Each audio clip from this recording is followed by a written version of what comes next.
Olá, tudo bem?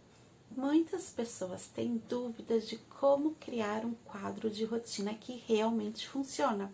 E a partir de que idade a gente pode criar esse quadro de rotina? Tem alguma objeção? Tem algum requisito? É tudo isso que eu vou falar agora para vocês nesse vídeo.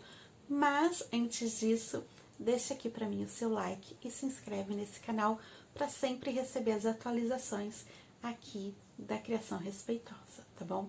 Então vamos lá. Quadro de rotina. A partir de qual idade? Bom, eu recomendo que seja a partir dos 2 anos. Se o seu filho for menor, é possível fazer? Sim, é possível. A grande questão é a gente conseguir alinhar a expectativa à realidade. Uma criança abaixo de 2 anos, talvez ela não consiga compreender muito bem o que é o quadro de rotina, mas você pode treinar para que ela possa, quando chegar na fase, já estar preparada para lidar melhor com isso.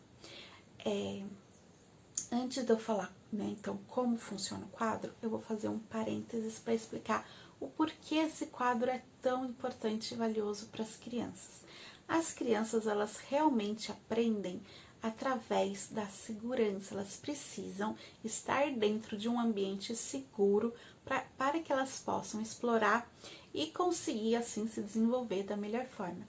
O quadro de rotina traz justamente isso, porque as crianças vão ter essa segurança através da previsibilidade que o quadro traz.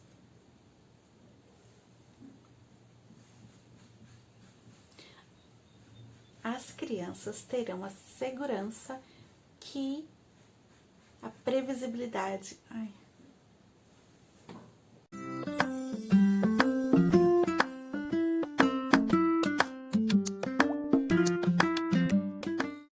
As crianças vão ter a segurança por meio da previsibilidade que o quadro faz. E considerando que as crianças também são muito visuais e concretas, poder olhar para o quadro de rotina faz com que elas realmente entendam como que funciona o dia delas. Outro ponto importante é que se você está cansada de mandar o tempo todo seu filho fazer alguma coisa, quando você tem um quadro de rotina, você tem lá estabelecido quais são as regras do dia. E aí você não precisa ficar mandando o tempo todo, porque a criança, como elaborou o quadro e se sente dona da própria rotina, ela vai estar disposta a segui-lo. Nos momentos em que ela oferecer resistência, porque haverão, né, o quadro ele vai ajudar muito, mas ele não faz milagres. Então, nesses momentos de resistência, ao invés de você falar, eu sou sua mãe, eu tô mandando, você vai remeter ao quadro. Filho, o que está lá no seu quadro? Qual é a atividade que você precisa fazer depois do almoço? Ou o que você faz segundo o seu quadro depois de tomar banho? Qual é o momento de você assistir televisão, se ela estiver pedindo, por exemplo, para usar a televisão fora de hora. Então, o quadro ele facilita a nossa vida muito nesse sentido. E como que a gente monta esse quadro? À vontade. São algumas opções. Papéis como cartolina, sulfite, quadros como lousa, cortiça, quadro branco. Então, qualquer elemento no qual você possa colocar uma mensagem é suficiente. E aí, se o seu filho ele já sabe escrever, deixe que ele escreva a própria rotina. Se o seu filho ele não sabe escrever, então as alternativas é você colocar figuras que você pode recortar de jornais ou revistas, ou mesmo imprimir na internet, ou você pode tirar fotos do seu filho para que fazendo atividade que vai estar lá dentro do quadro de rotina para colocar, para ele poder se enxergar fazendo o que precisa ser feito. Outra alternativa é a criança desenhar. Então, ela desenha que precisa tomar banho, desenha que precisa escovar o dente, desenha que é a hora da alimentação, da televisão, de dormir, enfim. E aí é muito importante, na hora de você se juntar com seu filho para montar o quadro, permitir que ele tenha voz e desejos atendidos para que o quadro funcione bem. Porque se você se sentar com ele e falar assim, filho, coloca aí que você vai acordar às 7 horas, coloca aí que você vai colocar o uniforme da escola às 7h10, coloca aí que você vai tomar o café da manhã às 7h15, Coloca aí que você vai escovar o dente às 7h20. Percebe que você tá mandando na rotina do seu filho e ele não tá se sentindo protagonista? Se ele não se sente dono da rotina, ele não vai obedecer. Porque esse quadro não é dele, esse quadro é seu. Outra coisa importante de falar sobre o que eu acabei de dizer são os horários apertados. Lembre-se que as crianças elas fazem tudo através da brincadeira. Então, colocar roupa pode virar uma baita de uma brincadeira, né? Dela, sei lá, se aventurando aí em tirar uma roupa para colocar outra roupa. Portanto, coloque horários espaçados com folga, para que ela possa sentir uma necessidade cronológica do que ela precisa fazer e às vezes, se for o caso, ela pode até antecipar, porque ela terminou de tomar café da manhã, ela não vai falar agora eu tenho que ficar esperando até dar 7 e tanto para eu escovar o dente. Ela simplesmente já vai, porque ela vai olhar para lá depois de comer e escovar o dente. Percebe? Crianças pequenininhas que nem sabem ver a hora, não faz nem sentido colocar o tempo. Então aí é para as crianças pequenas realmente funciona a sequência cronológica. Então ela saber que ela acorda, que ela põe o uniforme, que ela toma café da manhã, que ela escova o dente, que ela vai para a escola. Então é isso que ela precisa saber. O horário que acontece não vai fazer diferença porque ela ainda não consegue interpretar isso. Outra coisa que é importante falar do quadro de rotina. Ele é flexível, ele é um guia.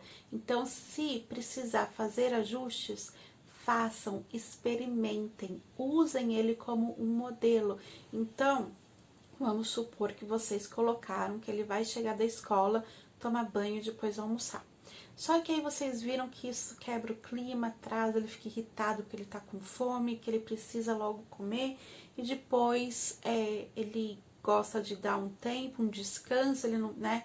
Então assim, não é que você vai trocar o banho de antes do almoço para depois do almoço. Não, aí pode ser que você perceba que ele precise ficar um tempo no sofá assistindo TV para descansar, depois ele vai fazer a tarefa de casa, para os que têm a tarefa de casa, depois ele vai brincar e aí ele vai tomar banho antes de dormir. Então percebe como o dia pode ser flexível? Lógico que uma vez que estabeleceu a regra, vocês precisam seguir. Por quê? As crianças elas não conseguem entender muito bem a exceção, principalmente quando a exceção é a nosso favor. Porque às vezes a gente fala assim, ai, tá bom, quer saber? Hoje eu tô cansada, eu vou deixar a criança mais tempo na televisão e tá tudo bem, porque eu preciso desse descanso. E realmente tá tudo bem. O grande problema é você saber e ter ciência, consciência de que no próximo dia ela vai questionar por que ontem eu fiquei mais tempo. Então, para atender os seus desejos, eu posso fazer coisa errada, né? Coisa fora da rotina, abrir exceções, mas para atender os meus desejos, não. E aí, como que fica essa sensação da criança, né? Dela se sentir importante, dela se sentir vista. Então, saiba que quando você abrir exceção a seu conforto, você vai gerar sim um efeito aí que pode não ser tão bom, mas se você estiver disposta a aguentar essas consequências, vá fundo, só não transforme a exceção a regra, né? O que eu quis dizer com a flexibilidade do quadro, na verdade, é que assim, estabeleceu o quadro, começou a colocá-lo no dia a dia, percebeu que não está funcionando bem? Revisem, olhem, ajustem até chegar no modelo que seja realmente ideal para vocês e que vá fazer sentido aí na sua casa. Não é porque vocês construíram o primeiro quadro que ele é imutável e que nunca poderá ser feito de uma outra forma. Não é isso. Vocês têm o poder aí de escolhas, né? Vocês são livres para escolher, você junto com seu filho. Façam isso da melhor forma possível. Então, percebeu que precisa fazer ajuste? Senta com seu filho e fala, olha, tô vendo que não tá funcionando muito bem. Colocamos aqui para você fazer a lição depois do almoço, mas percebo que você fica cansado, que você não tá rendendo, que você tá com dificuldade. Que tal se a gente deixar o momento depois do almoço para um descanso? Aí você começa a brincar, porque o brincar vai ativar a criança, e depois você faz a lição de casa, porque você vai estar mais disposto para isso. Vamos tentar dessa forma? O que você acha? Então perceba que a construção do quadro de rotina também passa por um processo de negociação com a criança, de entrar num acordo, porque a rotina ela precisa fluir para você e também para o seu filho, tá bom? Espero ter ajudado vocês com essas dicas práticas do quadro de rotina. E se você quiser saber um pouco mais, eu ainda tenho um e-book sobre isso, como construir um quadro de rotina. Vou deixar o link aqui na descrição desse vídeo. Lá nesse e-book também tem modelos de impressão, tá? O próprio quadro e imagens para que você possa recortar e colar no quadro. Então era isso, muito obrigada por hoje, um beijo e tchau, tchau!